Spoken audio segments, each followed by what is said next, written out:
सो hi everyone. आज के इस वीडियो में हम बात करने वाले हैं how to pass compartment exam in 3 months.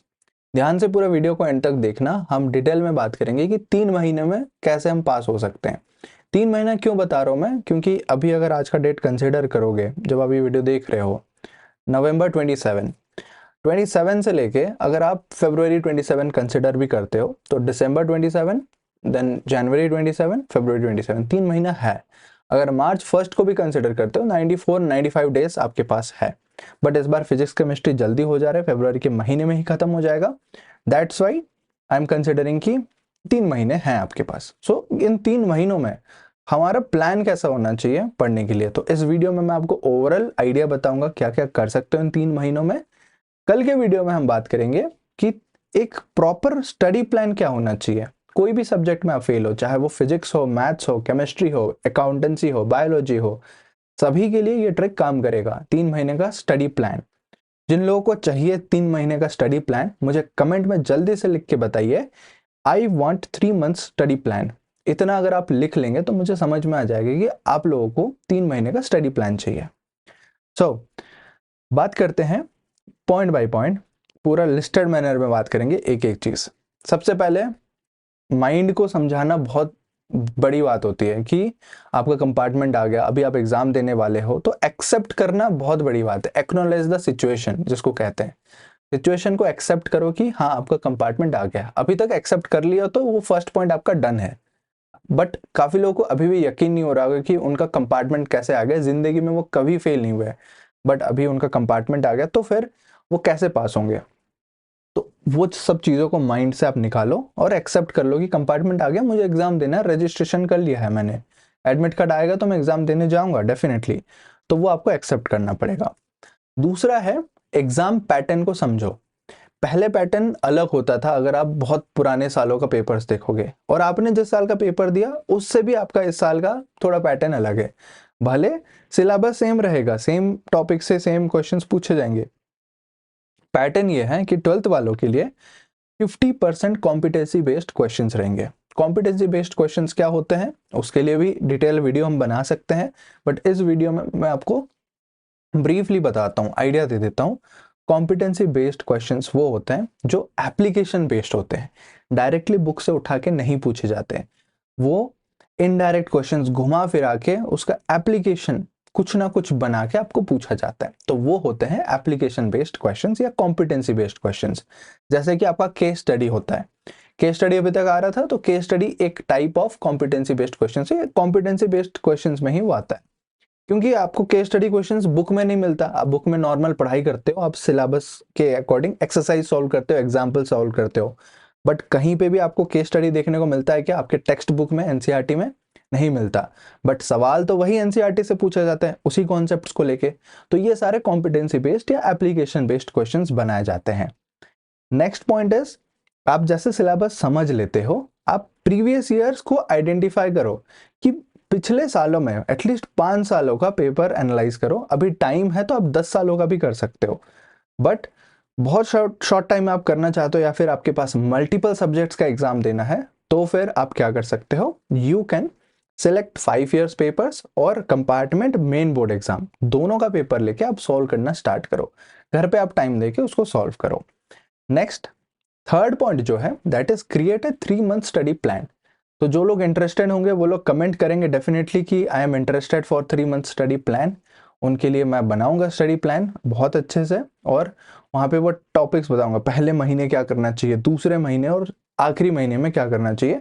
पूरा मंथ वाइज प्लान रहेगा, फिर वीक वाइज, फिर डे वाइज, सब कुछ का अलग अलग मैं प्लान आप सभी को बताऊंगा। पूरा स्क्रीन पे एक्सप्लेन करके वो मैं बता रहा हूँ।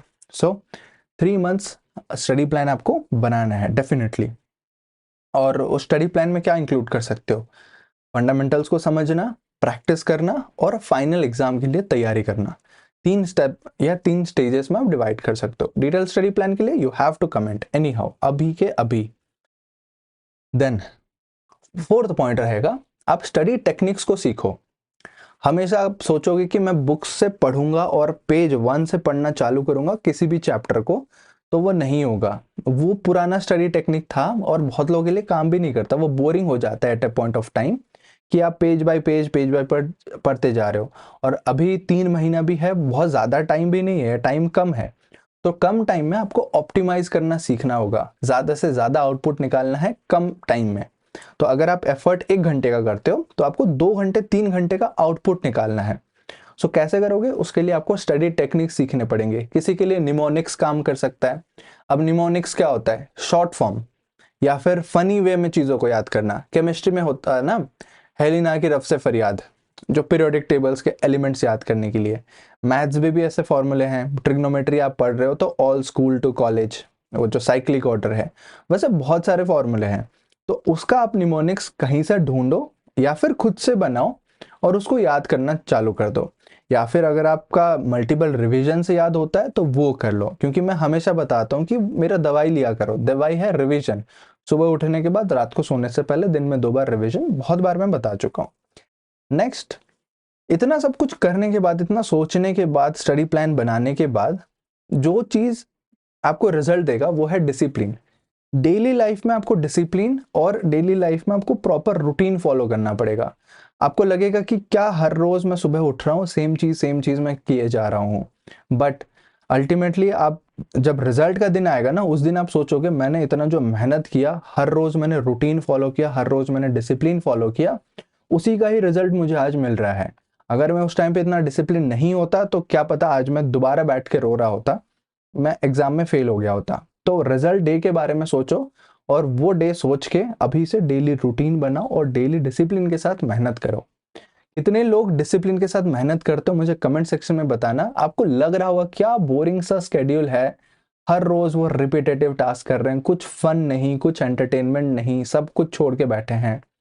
कितने लोग को ऐसा लग रहा है, बट मैं बोल रहा हूं कि अगर कुछ लोगों को ऐसा लग रहा है ना, तो समझ लो आप सही रास्ते में चल चुके हो अभी, क्योंकि यही चीज आपको फॉलो करना है रूटीन वाइज, डिसिप्लिन वाइज, बस 3 महीने के लिए। क्योंकि 3 महीने के बाद आपका रिजल्ट, एग्जाम दे दोगे, एग्जाम हॉल से बाहर आने के बाद आपका कोई कंट्रोल नहीं रहेगा एग्जाम के ऊपर, एंड डेफिनेटली फिर आप रिजल्ट आएगा तो रिजल्ट आप एंजॉय करोगे, you will be happy, no? So it's everything for you, मतलब जो भी कुछ हो रहा है सब आपके लिए हो रहा है। Next, mock test.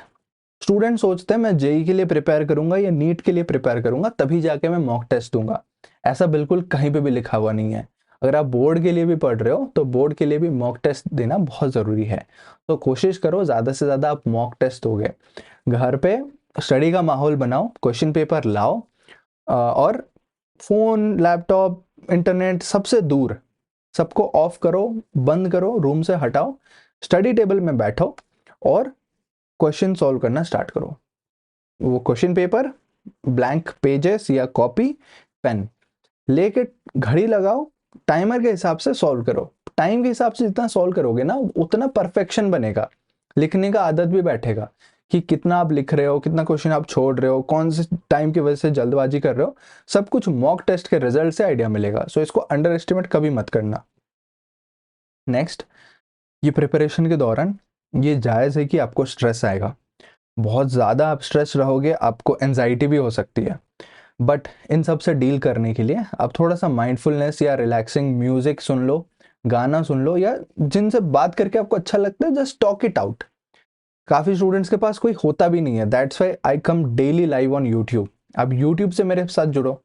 जैसे जैसे आप यूट्यूब से मेरे साथ जुड़ोगे और दूसरे स्टूडेंट से भी बात करोगे, हमेशा कमेंट सेक्शन में कोई ना कोई स्टूडेंट रहता ही है जो मतलब बात करते हैं आपस में, भाई तेरा प्रिपरेशन कैसे चल रहा है, क्या कंप्लीट कर लिया, क्या रूटीन है। तो धीरे धीरे स्टूडेंट्स का काउंट भी बढ़ेगा और वो इंटरेस्टेड भी रहेंगे, मतलब क्या बोलते हैं, सीरियस भी होंगे, थोड़ा सा सिंसियर भी होंगे अपने फाइनल एग्जाम को लेके। So that will also help you in some way. Next, resources. Resources की कमी नहीं है आज के डेट में। अगर मैथ्स की बात करें तो वीआईपी क्लासेस हमारा चल रहा है, जिसका लिंक आपको डिस्क्रिप्शन में मिला होगा, उसमें से जाके आप ज्वाइन कर सकते हो। दिसंबर 7 तारीख से शुरू होने वाला है। 2 महीने का कोर्स है, पूरा एग्जाम एंड तक एक्सेस रहेगा, टेस्ट रहेंगे, डाउट क्लासेस रहेंगे, आंसर राइटिंग प्रैक्टिस रहेगा, एवरीथिंग कंबाइंड पैकेज। अगर बाकी कोई सब्जेक्ट्स है वो जाके यूट्यूब से भी बहुत सारे वन शॉट वीडियोस देख सकता है, बट एक चीज, वन शॉट वीडियो से आपको कॉन्सेप्ट क्लियर होगा बट एग्जाम क्लियर नहीं होगा। अगर एग्जाम क्लियर करना है, you have to solve questions on your own. आपको खुद से क्वेश्चन सॉल्व करना पड़ेगा, कॉपी किताब लेके बैठना पड़ेगा, हाथ चलाना पड़ेगा। बोर्ड एग्जाम कोई शॉर्टकट या वो टेक्निक से सॉल्व नहीं होगा, आपको प्रॉपर स्टेप्स करने पड़ेंगे, लिखना पड़ेगा। सो शुरू से ये 3 महीने में राइटिंग प्रैक्टिस बनाए रखो, रिसोर्सेस को फॉलो करो। और मैं बात करूं एग्जाम डे टिप के लिए, तो वो तो मैं बाद में बात करूंगा ही, बट अभी के लिए बता रहा हूं कि एग्जाम हॉल में जाके टाइम मैनेजमेंट बहुत अच्छे से सीखना। क्वेश्चन पेपर आप जैसे मॉक टेस्ट में टाइम मैनेज कर रहे हो, वही सेम चीज आपको एग्जाम हॉल में जाके करना है। जो क्वेश्चन नहीं आ रहे उसको ज्यादा टाइम नहीं देना है, जो पहले आ रहा है उसको लिख लेना है, और लास्ट में क्रॉस चेक भी करना है जो भी आपने लिखा या सॉल्व किया है। So in this way it will help you a lot to clear the exam easily यार। आप बस अच्छा खाना खाओ घर का, पेट खराब तबीयत खराब मत करो, नींद लिया करो 7 घंटे, 6 से 7 घंटे, 8 घंटे, बाकी टाइम आपके पास भरपूर है। दिन में 4 घंटे 5 घंटे मिनिमम पढ़ा करो, हो जाएगा। बहुत इजी है।